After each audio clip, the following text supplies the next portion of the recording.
All right, I'm going to have to backtrack. I had a chapter that was already done. I had done 32 through 37 before, but the video got messed up. So I'm going to reread this. And I think, let me just double check something real quick here. Yep. So 33, I think it's, yeah, 33, 34, 35, 36,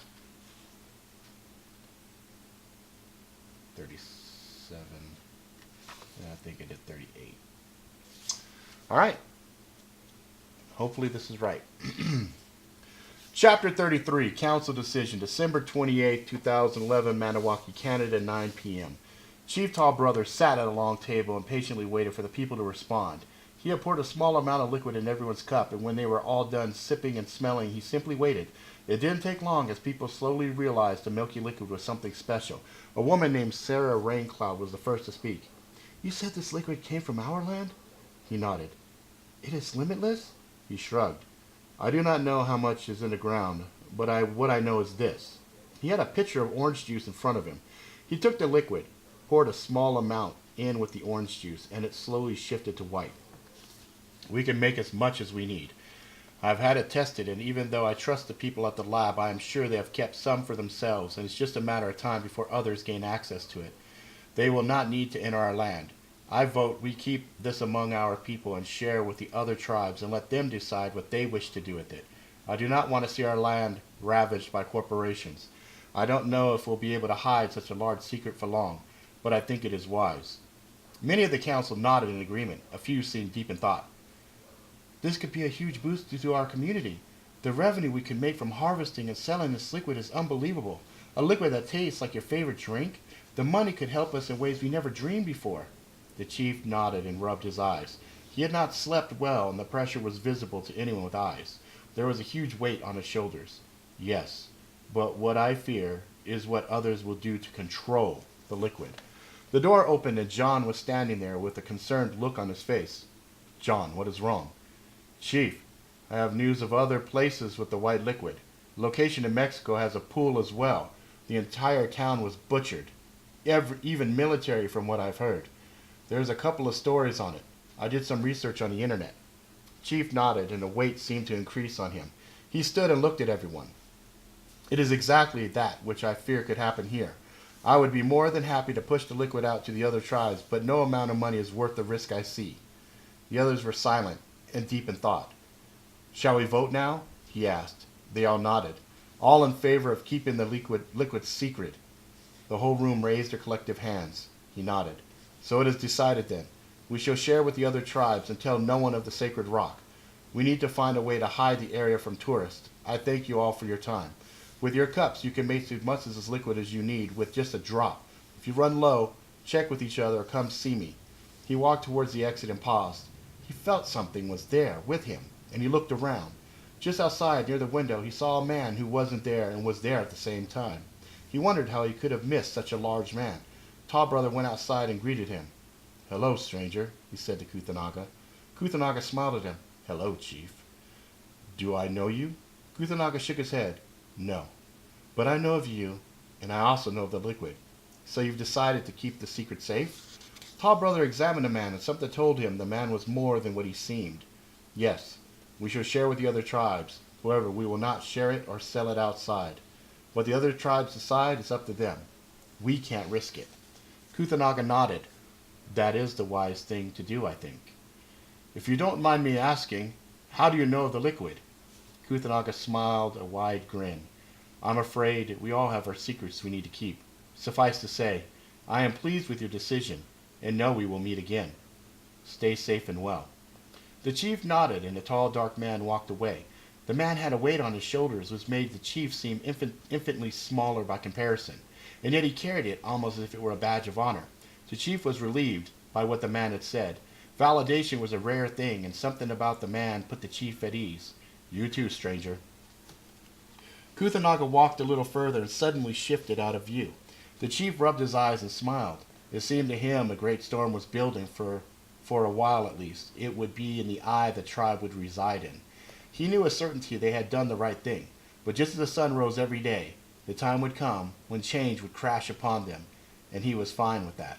ᶠᶸᶜᵏ was pleased with the decision of the chief, and he knew that they would be a positive source for Earth's milk. He wondered about Mexico. Why would a criminal cartel want it? It cleansed people, made them whole and balanced, which would be counterproductive to the very nature of their business. Also, if someone had a sample of the liquid, they could just make as much of it as they wanted, without having to buy any more ever again. The cartel was trying to gather it and ransom it, then why kill all the people? The questions plagued ᶠᶸᶜᵏ, and he felt pain for the watchers, as he knew they were bearing witness to thousands of horrors such as the massacre in Mexico. He knew he'd have to follow up on the cartel and see what their intent was with the Earth's milk. The air was still and sounds of the evening were subdued and almost seemed to be hiding something. ᶠᶸᶜᵏ realized he was on edge and knew instantly why. He hadn't allowed himself to heal from the rescue of Joy and Tim. They were unaware of the price he had to pay to bend time so heavily. He had seen Richard and wanted to slit his throat while time was slowed. He could have done it, but the moment he would have attacked, the bend would have been broken and the rest of the Drakes would have been on him. He didn't want to risk Tim and Joy, and he knew he had obligation to get as many qualified humans ready for the Convergence as possible, and he knew somehow they were instrumental in that task. Still, the thought haunted him. He was sure he could have probably taken Richard out and reestablished the bend before the others were on him. He shrugged and grinned. There would be a time to take care of his old enemy, and he would settle for nothing less than total obliteration of him. He sighed and focused on himself. The bend had caused serious damage, and his temples throbbed terribly. He needed to heal. Breathing deeply and slowly, he focused and drew the air in. As he breathed, he concentrated in the central slab of his gakukun. He could feel the heat rising inside of him as well as the golden artifact. Energy began to build within him, and he let it fill his entire being. He was glowing brightly, and when the energy was threatening to consume him, he exhaled, and the energy tendrils flowed in all directions out from him as he watched them snake away. Some were tinted in red, some were a shade of gray that shifted darker to lighter as it moved away from him. Seeing the reds and grays lifted his spirit slightly, as he knew he had managed to cleanse himself from the distortions that were growing inside of him. He realized that if he had waited longer than a day, he would have been in very bad shape.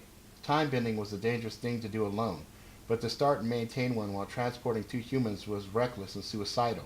He was acting more like Zanari, and that thought made him laugh. He wondered how she was doing, as well as Tim and Joy. Chapter 34, Tweaking, December 31st, 2011, Las Vegas, 1:11 p.m. Richard was sitting in a suite, staring out the window deep in thought. The Tiamat project was bearing fruit, much more than initially expected. The test had exceeded Dimitri's wildest expectations, and Richard also was very impressed. The amount of energy generated was off the scales, and Dimitri had worked what remained of the night to recalibrate all of his equipment to compensate for the increase. Dimitri was also working on a tracking protocol that Richard had asked him for. He was making progress quickly, and Richard knew it was only a matter of time before he was going to see the humans as well as ᶠᶸᶜᵏ again. He looked out the window to the busy street below. The humans were scurrying about, going about their normal lives, preparing for one year to end and another to begin, blissfully ignorant of the violent changes that were to come. Many of them would be preparing their New Year's resolutions to lose weight or quit smoking.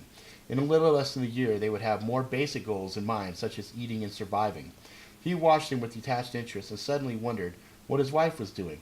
He was about to call her when his phone rang. He answered quickly and simply with a, "Hello? Richard, it's me. I think I have a rough working vision of the tracker for you." Richard recognized Dimitri's voice and detected a faint hint of excitement in the normally cold and dreary mannerisms of his lead scientist. "How so?" "I used a small sample of the blood, and the tracker is pointing towards Florida." "Florida? Interesting. How accurate is it?" "It'll point you within 10 miles. Richard considered this and smiled. "That will do just fine. Have you given any more thought to our other topic of discussion?" "Time manipulation?" asked Dimitri. "Yes. It occurs to me that knowing their general whereabouts would do us little good if our Anukai friends simply stopped time and vanished again." "Yes.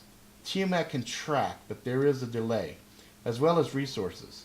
As far as the Anukai, I have a couple of ideas which might work. And even if they don't, we'll still collect data and have a better idea of what's occurring when they manipulate time. Well, get ready and send me the information where they are. I'd like to wish them a special Happy New Year." Chapter 35, Changes. December 31st, 2011, Bimini, 9:13 p.m. Tim had slept restlessly on and off since he had arrived in Bimini. Joy had slept almost 2 days straight. Tim would wake up, check on Joy, and then he would rest more, all the while sitting near Joy, watching over her. He felt drained and exhausted. He was sore to his core, and his head ached terribly. It reminded him of a hangover multiplied by 100. He would sense Țânărie more than see her, and for some reason she kept her distance from them. Țânărie was concerned. They had seemed fine when they arrived. Granted, they were worn out, but this was something different. Their auras were shifting and changing hues drastically, and the heat they were generating was alarming. She mentioned her concerns to Rachel, who had had no new dreams of the couple. Țânărie was concerned that they would die. Several times she had stepped in to heal them, but when she placed her hand on either of them, she could sense nothing wrong with them. She had been concerned enough to reach out to ᶠᶸᶜᵏ, who was also very troubled. He had promised her he would join them before the new year was upon them. Then abruptly, Joy woke up ravenous. Soon after, Tim, too, was up, eating his fill as well. Țânărie was relieved, and made no mention of the event to the couple. Tim had a mango in his mouth, and the juice ran down the corners of his lips as he hungrily slurped it up. The sweet flesh of the fruit seemed fresh and new to him. Damn, this is good. Joy had her own plate of fruits, and she was a bit more reserved in her consumption than Tim, but not by much. Hell yeah, it is. How you feeling, babe? Better. My head doesn't hurt anymore, and I'm not so tired. Tim nodded. The headaches were the worst for him. What do you think it was? He asked. No clue. For me, I was shot in the head. Grazed. It looked worse than it was. Besides, ᶠᶸᶜᵏ healed you up good. True. What do you think? I think we overdid shit a bit. Just my gut feeling. Joy nodded. But we kind of had to, right? Tim shrugged as he took another bite, savoring the flavor. Man, all I know is we were trying to survive. I'm feeling better, stronger. Yeah, I feel good. Joy nodded. What day is it? New Year's Eve. Serious? Yep. Damn, already? Uh-huh. Remember last year's? Not really. Tim thought back, and for him that night was a blur of random images. Yeah, well, you know why that is, don't you? Was way wasted. Don't remember what it was drinking or anything. Well, when you start the night out with a bottle of Jägermeister, that's what happens. Tim vaguely recalled the icy cold bottle in his hands and the strong, wonderful flavor of black licorice and grinned. Damn, I do remember that. They both laughed a bit. Tim took the last bite and leaned back in his chair. What was our New Year's resolution? Joy shrugged. We didn't do any. I don't think we really cared what the new year was bringing. I know I didn't really care. Tim nodded. Yeah, I know what you mean. I can't believe how different everything is now. I really think about the future a lot. So do I, babe. Joy got up, stood over Tim, kissed him gently on his forehead. He smiled at her and sensed a familiar presence. We don't bite, Tim said. Joy looked around and just barely saw Țânărie phase in. I'm sorry to interrupt, she said softly. No worries, answered Tim. Something happened while you were sleeping. Something? Asked Joy. Țânărie nodded. ᶠᶸᶜᵏ had us down here because something was supposed to happen here, and for a while we were unaware of what he was referring to. This morning, an event happened on the island which left little doubt as to what he was referring to. What was it? Tim asked cautiously. The ocean turned white. White? Tim and Joy looked at each other. White like milk? Țânărie nodded. The entire ocean? Țânărie shook her head. No, a small section to the south of the island. It is right off the beach. It extends outwards and then stops. Tim smiled. Well, if that's what I think it is, I know what I'm drinking this evening. Joy laughed, and they left the room and headed to the beach. Țânărie followed closely behind them, curious as to their sudden excitement. It took them only 15 minutes to get to the beach, and as Tim and Joy approached, they paused. The beach was full of people, and the area was roped off. There were all sorts of people around the ropes, and there were spotlights shining on the water, and there were men in hazmat suits, sampling it. Well, fuck. That sucks. Țânărie was puzzled. What is the problem? What is sucking? Joy smiled. No, not sucking. He means this is unfortunate. Why? Because they're not going to let us take any of it. Țânărie understood and smiled. Tim looked at her and shrugged. Why are you smiling? Because I already have some of the liquid. ᶠᶸᶜᵏ had instructed me to gather some of it when we first heard of it. Tim grinned. Oh, well, I guess we don't really need to be here then. Joy took Tim's arm and squeezed gently as they turned to walk away. Țânărie had turned also to return to the house when she saw Rachel running towards them. Joy went to wave hello, but something in Rachel's eyes conveyed the urgency in her mind. Rachel was looking beyond them. as she approached, almost as if she were looking for something. Joy released Tim's arm as she turned, as did Zenari. Instinctively, Joy shoved Tim to the side, and as she did, he grunted, and a whistling sound passed near Joy's head, and she knew all at once they were under attack. Zenari was also moving, faster than Joy could see, and she was uttering harsh sounds, and her necklace glowed brilliantly. Tim stumbled and caught himself and spun around quickly. What he saw made his heart stop and then squeeze. The drakes were on them, and moving quickly. How the fuck? Was all he could say as his visions exploded with a brilliant flash and his mouth was suddenly filled with salty, warm sensation. Hello, Tim. Missed me? Tim faded quickly into oblivion as he fought to regain consciousness. Joy glanced back and saw Richard lifting Tim and flinging him over his shoulder with the next to no effort. He made eye contact and winked at her. Rage welled within her. Something began to happen. She started to shimmer and she swung, as she saw Tim do before, and energy flowed from within her and snaked towards the large man. It hit him in the center of his large chest, and he flew back. He spun in the air and made sure he landed on his back, and he pulled Tim with him, all the while careful not to have his unconscious prey take any unnecessary damage. Richard's chest felt as if it were on fire, and rage fought to release itself from within. The other drakes were quickly surrounding Rachel, Joy, and Zenari. Within moments there were 30 drakes around them, all heavily armed. Zenari examined them, and her heart was pounding. She crouched and allowed the energy to fill her. She wondered for a brief moment how Joy was able to assault the large drake. She pushed the thought away, and when the energy was peaked, she focused and bent time and energy blades extended from her hands. She sprang upon the drakes and removed their heads before they knew what had happened. Joy saw a shimmer, and Zenari's muscles tensed up. Suddenly there was a blur, and the beach sand filled the air. The drakes were suddenly standing there with their heads gone, their guns aimed upwards. The air was filled with random sounds of gunfire as the remaining people who hadn't fled when the drakes first arrived now tried, and their screams were mingled with the gurgling sounds. Zenari stood there with steam rising off her body, and she was staring where Richard had been. "Where's Tim?" asked Joy. "When I was dispatching these, I turned to face the one who had him. He was already gone. I don't know how. I searched up and down the beach, and he wasn't there." Zenari looked ashamed. "What?" Zenari did not have an explanation. Drakes were fast. But with a time bend, she should have been able to catch up to him with no effort. "Where's Tim?" Joy was sobbing now. Fear had taken firm hold of her. "He has him," says Rachel in a barely audible whisper. Rachel was sitting, and she had a dazed look on her face. "Who?" asked Joy. The air shimmered, and suddenly ᶠᶸᵜᵏ was there with an intent look on his face. He surveyed the scene quickly, and his eyes met Zenari's. "Zenari, what have you done?" "Not enough. Zygro has Tim." ᶠᶸᵜᵏ paused and contemplated. "You did this while time-bending?" She nodded. He was oppressed, but also terrified. She had broken a vow that all Anukai lived by. "Zenari."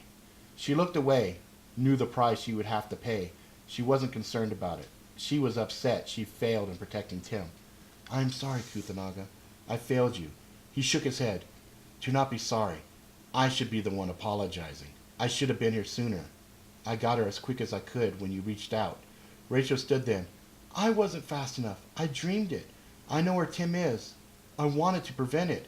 I wasn't fast enough." Joy's fear increased. "Prevent what?"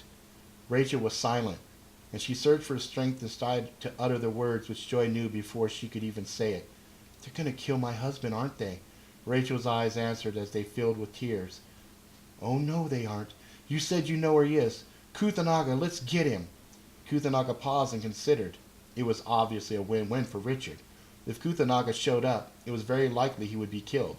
If he did not, Richard would take great satisfaction in torturing Tim and would send what was left back to ᶠᶸᵜᵏ in pieces. Calmly, ᶠᶸᵜᵏ reached out and Joy nodded. "I am already prepared for a solution to this problem, Rachel. I'm already prepared for a solution to this problem. Rachel, this is the first time you've dreamed of this?" She nodded. ᶠᶸᵜᵏ closed his eyes and could feel Tim, but the connection was different. Something was causing interference. He was still alive, though. ᶠᶸᵜᵏ smiled weakly, took Joy's hand in his. "Joy, I still sense Tim, and can tell you for certainty he is alive. I promise you I will get Tim back. You see, I anticipated something like this happening. The only problem is, Tim will have to be very near death for me to pull him to me. The drakes have many techniques they will use before going to that extreme. We need to find him before that. Joy looked at Rachel in the eyes, and Rachel could feel the pain in her heart. I'll show you what I've seen, she said to ᶠᶸᵜᵏ. Joy looked around and saw the beach was empty except for them and the dead drakes. ᶠᶸᵜᵏ and Tzanari stood in front of Rachel. They closed their eyes, and the beach was silent, except for the sound of the waves gently crashing against the shoreline. Joy felt so alone, she silently cried and prayed to God she would see her husband again, alive. Chapter 36, Breaking. December 31st, 2011, Florida, 11:55 p.m. Richard was breathing heavily, and even though Tim was next to nothing as far as weight was concerned, the small man was becoming increasingly heavier. They were in Florida, but the view was heavily distorted, and the air was stale and didn't move. He grunted with each step. He'd have to have a long discussion with Dimitri about his solution to the Anakai time manipulation. Shifting dimensions was risky and also painful. He wondered what the effect would be on his captured prize. It mattered little, as he knew Tim would be valuable beyond comparison for the short time he'd be alive. He needed something to give his wife for the loss of her nephew, and Tim would fill that need nicely, and he was sure ᶠᶸᵜᵏ would come looking for his human pet. The air around him had a faint purple tint to it, and he could see what was happening on the prime, and he was thankful he had shifted what he did, because not more than a second after he did, he saw his drakes falling to the ground. 30 good men killed in less than a second. He knew he'd have to bear the weight for that sacrifice, but he also knew if he hadn't done what he did, he would have undoubtedly been killed. Tim began to stir, and Richard dropped him to the ground. Richard took out what looked to be a leash, strapped it to Tim's neck, and waited. When Tim groaned again, Richard pressed a small button on the side of his watch. A gentle beep filled the air, and even though there appeared to be lots of people and cars driving around, there was no sound, which made the faint beep unnaturally loud. Tim groaned and opened his eyes. He immediately regretted the decision. Richard was smiling down at him. Where's Joy? Who cares? I wasn't after her specifically. It was you. Tim sat up, and anger welled in his heart. I asked you a question. I gave you an answer. And before you try to finish what your wife started. Richard revealed his chest to Tim, and the blast was still fresh. Tim could smell the burnt flesh and see charred wound was still oozing. The sight and smell of it made him ill. 2 things. Number 1, you'll be stuck here and will never figure out how to return to your own dimension. Number 2, and this is the important one, if I die, you die. Feel that collar around your neck? It'll blow your head clear off. Understand me, Tim? Tim felt the collar on his neck, and he glanced around. People were passing through them as if they were ghosts. Where are we? Florida. Florida? Yes. We have a ways to go before we shift, and then we'll head home. Home? Richard nodded and grinned. Oh yeah. You'll love it. We'll hang out a bit, really get to know each other. And after that, my wife would like a few words with you. Tim swallowed. I don't suppose we just go to a strip club and hang out like homies. Richard reached down and lifted Tim to his feet. No. We have a lot of walking to do and need to get started. Richard's watch started to beep, and he spun around, and a shocked look was on his face. What did you do, human?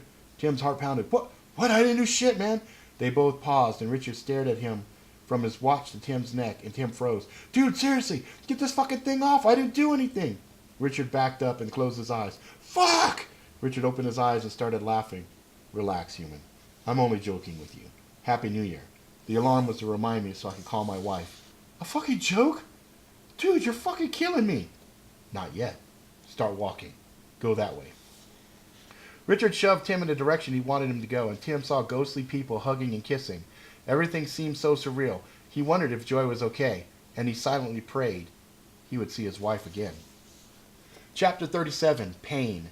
January 1st, 2012, Florida, 4 a.m.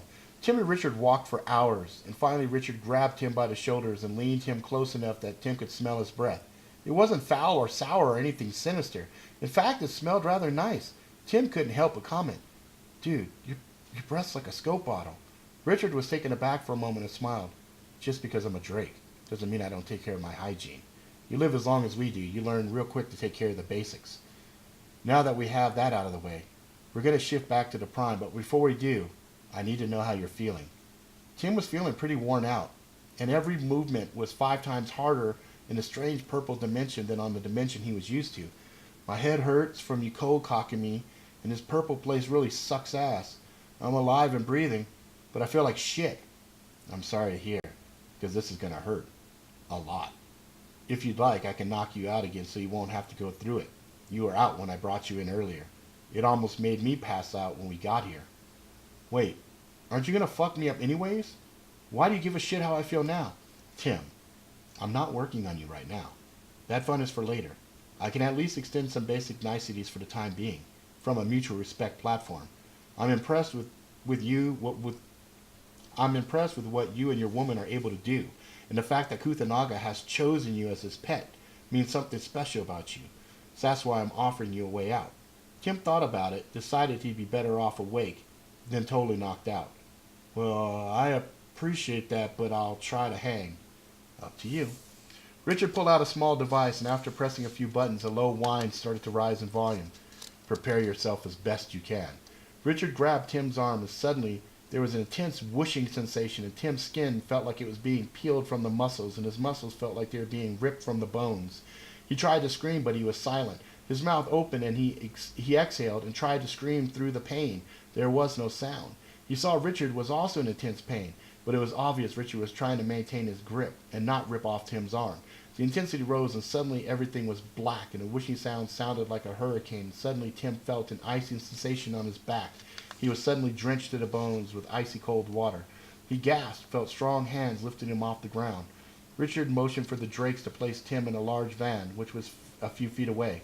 The purple haze was gone, and the sounds were filling the void. Silence had occupied for hours of walking that they had done.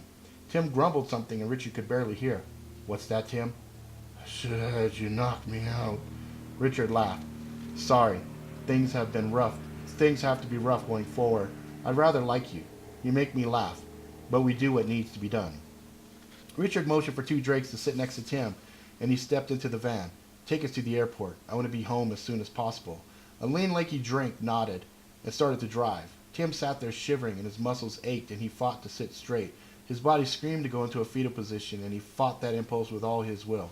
Richard noticed this and he felt very similar, and he smiled. You have spirit. I'll give you that. Richard's phone began to vibrate wildly in his chest pocket. He retrieved it and saw it was his wife. Excuse me, it's the wife. Tim nodded and motioned for Richard to answer the phone. Hello? Hello, husband. Happy New Year. Did your hunt go well? Yes, I have the human. The one I want? Yes, the one we both want. Where are you? I'm on my way home. Should be there before the evening. And the Anakai? There was one there. Not ᶠᶸᶜᵏ, but she was ferocious. She took out 30 men. She took out the 30 men I had on her. 30? Yes. He could hear concern in her voice. How's that possible? She manipulated time. How did you escape? I'll get into that later. Suffice to say I'm alive, have my human, which should answer many questions I have. Fine. You ask the questions. I choose how we dispose of him once I'm done playing with him. As you wish, my love. See you soon. He hung the phone up and looked at Tim. He shook his head. He knew his wife well, and knew once she got her claws in him, Tim would know the sweet pain that she was known and feared for. He wouldn't be able to offer him salvation. He remembered she once kept a plaything alive for 3 months while she tormented her for 10 hours a day. The screams slowly shifted into soft whimpers until one day there was nothing left of spirit, and in boredom she killed her. Richard knew she could have kept it going longer, and with a strong will like Tim's, who knew how long she could have kept him in agony? Could keep him in agony. Tim, if I were you, knowing what I know, I would get as much rest as you can now. When we get where we're going, you're going to beg me to kill you. Rest now. Tim swallowed. I can't. Why not? Too scared. Richard nodded, grabbed a small bag which was near him on the floor of the van. Inside he found a vial and an injection gun. He placed the vial in and looked Tim in the eyes. This is the last act of kindness I can bestow upon you. I hope your dreams will be pleasant. Tim clenched his jaws, and Richard injected the liquid into his neck. Tim didn't fight it, and within 10 seconds was gently snoring. The Drakes watched this and knew that Richard was indeed trying to offer some peace before the living hell was to begin. Richard's reputation was legendary, and if he was disturbed by the thought of what his wife was going to do to the human, they knew it was going to be bad. Tim slept. For how long? He had no idea. But when he was waking, he found himself naked, shivering on a cold slab of metal. His skin was covered in goosebumps, and no matter how hard he shivered, there was no relief, and his muscles ached. He was stretched spread eagle, and he was upside down at a slight angle. It was far enough back where his head was pounding, and he couldn't move his head at all. He was shackled. His eyes darted around the room. It was completely white, everywhere he could see. There were several white leather chairs covered in plastic and medical trays with easily 20 or more sharp, sinister devices which almost seemed to glow with an unnatural hunger. He blinked his eyes and cleared his throat. The acoustics in the room were odd. There was a distinct echo, which added to the sinister quality of the room. He realized he had to urinate, and he fought to hold it in. Hello? I know you're going to torture me and everything. Do you think we could time out for a bathroom break? Hello? He saw a bedpan just out the corner of his peripheral view and wondered if he could still manipulate things. He closed his eyes and the urgency increased. He realized at the angle he was in, if he did urinate, it would run down him and hit him in the face. Come on! He focused on the bedpan and felt its icy metal surface cover his privates, and he relieved himself. Careful in his focus, he pushed the bedpan to the ground within his view. He was suddenly startled by clapping from behind him. "That was impressive," said a sultry woman's voice. "Yes, and disappointing. I was so hoping to see him wet himself," said a voice he didn't recognize, which held a strong Russian accent. "Bravo, Tim. Really. We need to figure out how you're doing that." He recognized Richard's voice instantly. The table spun around and he realized they were watching the whole time. As the table spun, Tim saw a large machine which filled the whole wall which was behind him. There was another table inside of it, which held restraints in it as well. It had a clear glass-like substance which covered the chamber, and Tim wondered what it was. Richard was there, relaxed in a chair, wearing an expensive suit, and the woman next to him was both beautiful and terrifying all at the same time. She was one of the most fit women Tim had ever seen, and was symmetrically beautiful. It was her eyes which caused the fear. Something in her eyes hinted at the evil which lurked behind them. She had on simple clothing, all in black, and she had a thick plastic garment that Tim had seen before on TV and movies where someone was doing messy work and didn't want to get bloodied. She had black latex gloves on, and her demeanor was all business. A tall man sat near her, and he was stone cold. Something about him appeared totally fake. He looked like his skin was plastic or synthetic. "Glad you enjoyed the show. To be honest, I have no idea how I do it. I close my eyes and concentrate. That's it." Richard waved it away. "Tim, we know about the Anakai, and specifically ᶠᶸᶜᵏ. What's he doing here? How did he manipulate you and Joy? How many other Anakai are here?" Tim thought about it a second, tilted his head towards Dmitri. "Dude, are you meat tasing me? I can understand Honey there checking out my junk. But you, what the hell?" Dmitri simply smiled and said nothing. Richard shook his head. "Okay, my love, he's yours to play with. Please do not kill him." She grinned. Richard looked at Tim as he rose. "I'll see if you're more into talking after my wife warms up with you." Tim swallowed hard. He had seen movies where the hero was tortured, and images of James Bond getting his royal Jews slammed repeatedly with a knotted rope was playing in his head. He shivered a bit more as he imagined what was to come. For all his bravado, he was terrified, and his eyes watered a bit as he watched the tall woman rise and move to him. She caressed his flesh, and even though she was wearing gloves, he could feel the warmth tickle his goosebump-covered flesh. "You know, I'm going to take my time with you, Tim. I want us to be very intimate. My husband wants information. I could care less, you see." She massaged his chest, and she rested her hands over his heart, which was beating strong and fast. The metal slab he was on began to move, and his head rose upwards, and the blood from his head flowed back to normal. Head pounded, and he felt lightheaded. "You killed my nephew. I was very fond of him. So I'm torn. I can play with you and then kill you. But then that won't bring him back. In fact, that wouldn't even begin to address the pain in my heart. You'd be dead, and I'd go on hurting. On the other hand, I could allow you to live. Take away things that you love, and make sure you don't die. That way, you could share my pain every day." She was massaging his shoulders and went along his arms and rested on his left hand and traced around his ring finger. "Maybe find your wife? Have another plaything I can abuse to the point of death?" Anger welled in Tim, and he swung with all his might at the woman as he concentrated. All the while, he was unaware that Dmitri was standing behind him with the device. As Tim lurched forward, he felt searing pain in his head as the device was slammed down. "Oh, looks like I hit a nerve with Tim, Dmitri." Dmitri nodded. "Yes, it would appear so. Well, since it appears there needs to be a level of concentration needed for him to use his abilities, the helmet will prevent that. Tim moaned as the helmet sent waves of electricity down his skull. He relaxed and the surge stopped. Melissa walked over to the table with all the blades and took one which was long and wicked. She smiled. Tim, were you going to do something nasty to me? I'm hurt. Well, enough of the pleasantries. Shall we begin? She gently ran the blade from the center of his sternum just under his belly button. A thin line followed, but it didn't break the skin. He could feel the cold blade and he tried to pull his stomach in away from it. Where shall I begin? She glanced down. Meat gazing. I have to tell you, Tim, not much meat to gaze at there. He groaned and flashed her a look, which made her smile. Shall I begin there? Let's not and say we did. Again she smiled. He maintained humor even when faced with the possibility of castration. Yes, let's save that area for later. For now, I'll just start with your hands. Did you know human hand has many specialized nerves in it? Some of the densest areas of nerve endings in the body are there. Let me show you. Dmitri grabbed his hand, turned it palm down. With speed unimaginable, Melissa had removed a single fingernail, and for a brief moment Tim felt nothing. Then the pain quickly blasted his finger. Tim screamed and Melissa continued on the one hand for more than 2 hours, and the pain rose and fell constantly. Eventually, he passed out. As Tim passed out, ᶠᶸᶜᵏ searched frantically for more clues on where he was. The images that Rachel was showing him was more than troubling, and he knew it could be a long time before Tim was near death. That martyr's barb would only work near death or death itself. It seemed Melissa was set on taking her time, and that wasn't a good thing. The modified wedding rings would allow him to communicate with Tim, but the instant he did, he knew the helmet would send electricity in Tim.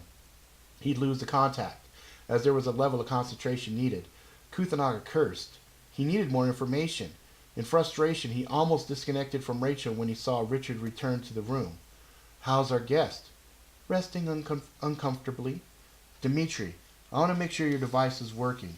Take him through some basics. Even though he won't say what he's thinking about, he'll be thinking. I want as much information as possible. Dmitri nodded. When we have that information, may I have him for Tiamat? You seem very strong, and I think he may be the one. Richard looked at Melissa, and she shrugged. When my wife is done, and I've extracted my information, you may have him. Dmitri smiled softly. So how long do you think you'll be here? Asked Richard of Melissa. I'll be here for another 5 hours at least.